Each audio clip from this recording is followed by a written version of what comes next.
তিন ব্যক্তি জান্নাতের ঘ্রাণও পাবে না, জান্নাতে প্রবেশ করা তো দূরের কথা, তারা জান্নাতের ঘ্রাণও পাবে না। এক নম্বর হচ্ছে ওই বাবা যে তার মেয়েকে কন্ট্রোল করতে পারে না, যে তার মেয়েকে পর্দা হিসাব মেনটেন করাতে পারে না, যে তার মেয়েকে ভালো কোনো পুরুষের কাছে হস্তান্তর করতে পারে না, বিবাহ দিতে হচ্ছে।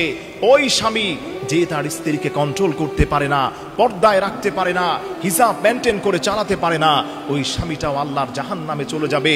তিন নম্বর হচ্ছে ওই নারী, যেই নারীটা জাহান্নামে চলে যাবে, জান্নাতের ঘ্রাণও পাবে না, যেই নারী এমন পোশাক পরে, পোশাক পরার কারণে তার শরীরের পশমগুলো পর্যন্ত দেখ। দুই নম্বর হলো আপনি স্বামী, আপনার স্ত্রীকে আপনি কন্ট্রোল করতে পারছেন না, কেউ দাঁড়াতে হবে, জাহান্নাম আপনার জন্য ওয়াজিব হয়ে যাবে, জান্নাত আপনার জন্য হারাম হয়ে যাবে। মা বোনেরা আপনারা যারা আছেন, পর্দা হিসাব মেনটেন করে চলার চেষ্টা করেন, নয় কিন্তু আল্লাহ তাআলা আপনাকে জাহান্নামে নিক্ষেপ করাবেন, জাহান্নামে আল্লাহ তাআলা আপনাকে প্রবেশ করাবেন, জান্নাতের ঘ্রাণও আপনি পাবেন না।